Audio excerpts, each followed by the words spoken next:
Assalamualaikum warahmatullahi wabarakatuh. Hello everybody, welcome back to our Prakarya class with me, Mem Sarah. To continue our lesson, please check this out. Assalamualaikum warahmatullahi wabarakatuh. Halo anak-anak semuanya.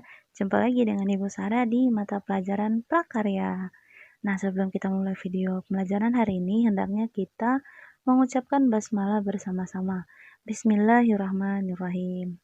Baiklah, Prakarya kelas 8. Kita masuk ke bab 1, lanjutan dari pelajaran kemarin, yaitu tentang kerajinan dari bahan lunak. Nah, sebelum membuat kerajinan, perlu dipahami dahulu seperti apa membuat karya yang berkualitas. Maka proses penciptaannya harus mengacu pada persyaratan. Nah, adapun syarat-syarat perancangan benda kerajinan ialah yang pertama adalah kegunaan. Jadi benda kerajinan dapat digunakan sesuai dengan fungsi dan kebutuhan dan harus mengutamakan nilai praktis. Contohnya itu gelas sebagai alat minum, piring sebagai alat saji, seperti itu ya kegunaannya. Lalu yang kedua adalah kenyamanan. Nah, benda kerajinan juga harus menyenangkan dan memberi kenyamanan bagi pemakainya. Contohnya cangkir atau panci yang ada pegangannya itu agar penggunanya tidak merasakan panas secara langsung. Kenyamanan. Lalu yang ketiga adalah keluasan. Nah, di sini yang benda kerajinan dihasilkan memiliki keserasian bentuk dan fungsi sehingga luas dalam penggunaannya. Contohnya ada sepatu yang memiliki bentuk sesuai anatomi bentuk kaki atau ukuran kaki.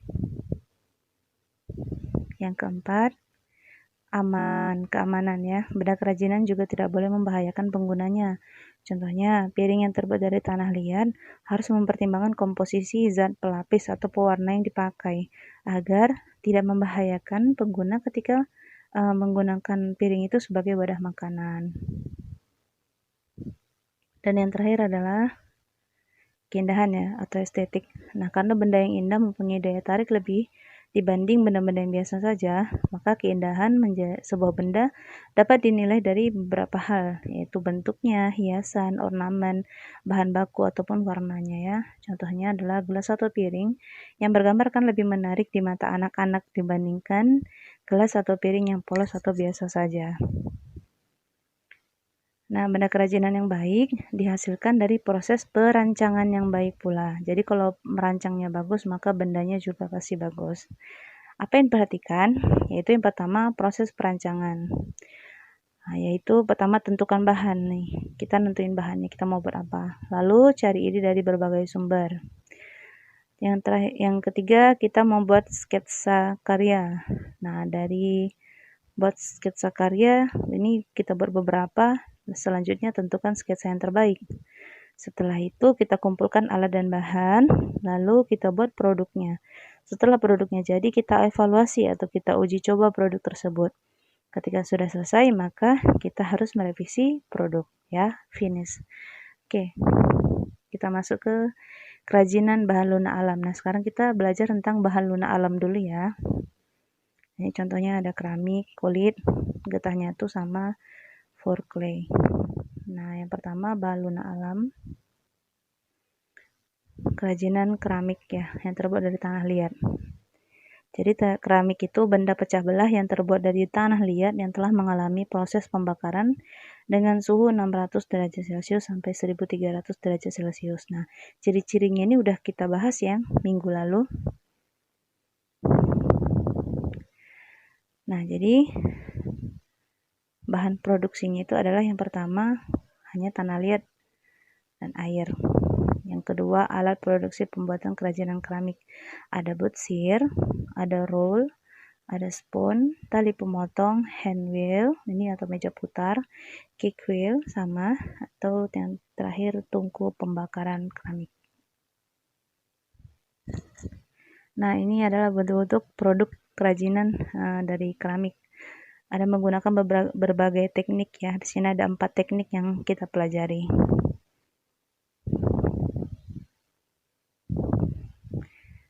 Ini proses pembuatannya. Teknik yang pertama itu adalah teknik pijit atau tekan.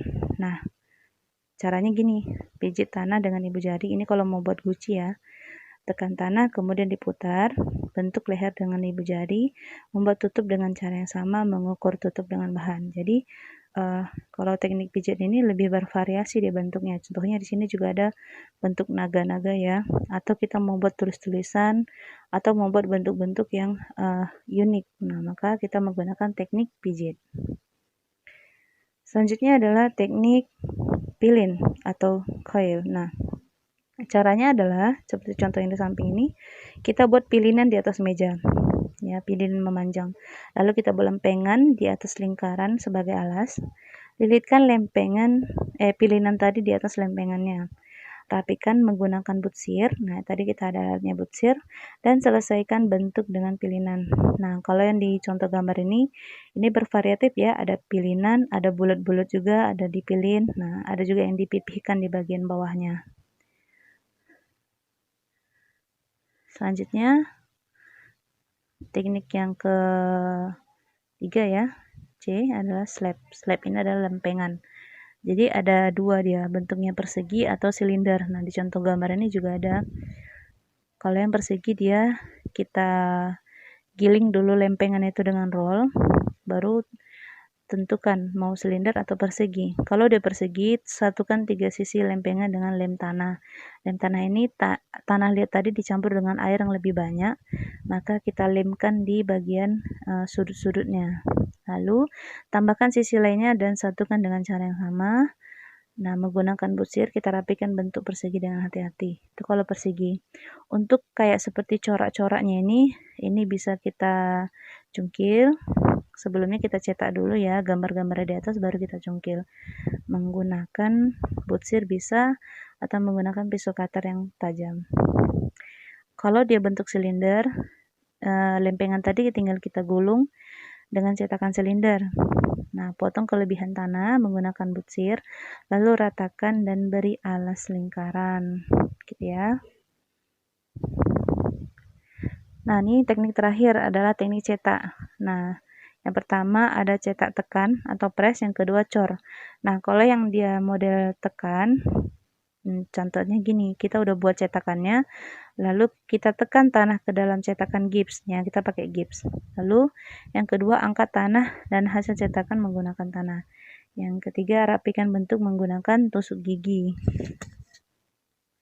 Kalau di teknik cor itu digunakan untuk membuat gerabah dengan menggunakan acuan alat cetak. Nah, tanah liat digunakan, ada tanah liat yang cair. Cetakan ini biasanya terbuat dari gips juga. Bahan gips digunakan karena gips dapat menyerap air lebih cepat sehingga tanah menjadi cepat kering. Nah, pertama dia dituangnya, lalu hasil tuangannya itu ditelungkupkan agar tidak terlalu tebal isi dalamnya.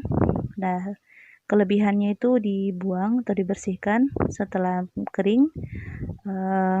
Gerabahnya tadi atau keramiknya tadi dibuka cetakannya. Oke, itu tadi. Oh, ini ada satu lagi tekniknya, itu teknik putar ya, throwing. Nah, throwing ini sudah banyak kita lihat di internet mungkin. Ya, jadi tanah liatnya itu diletakkan di tengah. Tadi ada alat meja putarnya, lalu buat lubang di tengah gumpalan tanah itu. Baru kita putar lagi coil tadi dengan posisi tangan menahan bentuk tanah agar tetap centering, agar tetap di tengah gitu ya. Jadi ada dua meja putar, satu meja putar pakai tangan, yang kedua meja putar menggunakan kaki. Jadi ada bantuannya. Kalau untuk membuat gerabah seperti ini biasanya menggunakan kaki atau kita katakan kick wheel ya. Nah, terus yang ketiga, kita naikkan tanah membentuk kerucut dengan menekan tanah bagian samping untuk memadatkannya. Nah, makin tinggi dia. Dan yang terakhir, yang keempat, kita perbesar lubangnya dengan menaikkan tanah liat ke atas dengan tangan secara perlahan-lahan. Lalu kita ratakan bentuk tanah membentuk silinder atau vas atau bentuk yang diinginkan. Nah, kita masuk ke kerajinan kulit. Tadi keramik ada 5 ya contohnya tekniknya. Kalau kerajinan kulit itu berasal dari kulit hewan. Jadi kulit yang dihasilkan dari hewan seperti sapi, kambing, kerbau, buaya dapat dijadikan sebagai bahan dasar kerajinan. Nah, ini bahan pembuatan dan alatnya. Bahannya kulit tadi ya, kulit hewan. Lalu alat pembuatannya itu ada pahat, ada plong, ada gunting, juga ada cutter, jarum, dan mesin jahitnya. Ini contoh-contoh produk kerajinan kulit. Ada tas, sepatu, wayang, dompet, dan berbagai jenis yang bisa kita jumpai. Nah, ini prosesnya ada 5 ya. Jadi pada dasarnya hampir sama. Yang pertama kulitnya itu dikerok, dicuci dan dijemur. Lalu kulitnya itu dijemur ya sampai kering. Lalu setelah kering kulit diberi warna dasar dan ditata dengan pahat mengikuti polanya. Apa yang mau kita buat gitu ya. Terus yang keempat, kulit diberi warna sesuai karakter wayang kulit. Nah, kebetulan ini membuat wayang kulit. Jadi polanya adalah pola wayang. Yang kelima, wayang kulit siap. Gitu. Lalu yang ketiga adalah adonan tepung atau foreclay. Nah, foreclay ini berasal dari bahan-bahan tepung. Jadi sejenis bahan tepung yang dibuat menjadi adonan sehingga mudah dibentuk. Ini alat dan bahannya. Kalau bahannya itu ada tepung terigu, tepung sagu, tepung tapioka, lem putih atau lem kayu, pewarna makanan, boleh juga pakai cat poster atau cat akrilik. Kalau akrilik ini digunakan nanti setelah selesai kita bentuk baru kita cat. Kalau poster dan pewarna makanan boleh dicampurkan saat kita membuat adonan. Lalu cat semprot clear ya untuk serta bahan pendukung seperti gantungan kunci, peniti maupun magnet. Nah, cat semprot clear ini untuk lebih mengkilapkan aja biar tampilannya lebih menarik, lebih bagus. Alatnya itu ada basecamp, mangkuk, plastik, ada spatula, triplek sama sendok. Nah, ini contoh-contoh produk kerajinannya. Ada yang gantungan kunci, ada anting-anting, atau sebagai bentuk pajangan hiasan. Gimana cara membuatnya? Nah, proses pembuatannya pertama, kita sediakan dulu bahan dan alatnya. Lalu yang kedua, tuang masing-masing tepung sesuai takarannya. Yang ketiga, pencampuran dengan lem putih atau lem kayu tadi ya. Yang keempat, campurkan tepung dan lem. Yang kelima, adonan udah jadi. Yang keenam, adonan diwarnai. Nah, yang ketujuh, bentuk adonan sesuai selera, misalnya gantungan kunci, berbentuk es krim. Nah, lalu disemprot dengan clear agar mengkilap dan awet. Kita masuk yang terakhir yaitu kerajinan getah nyatu.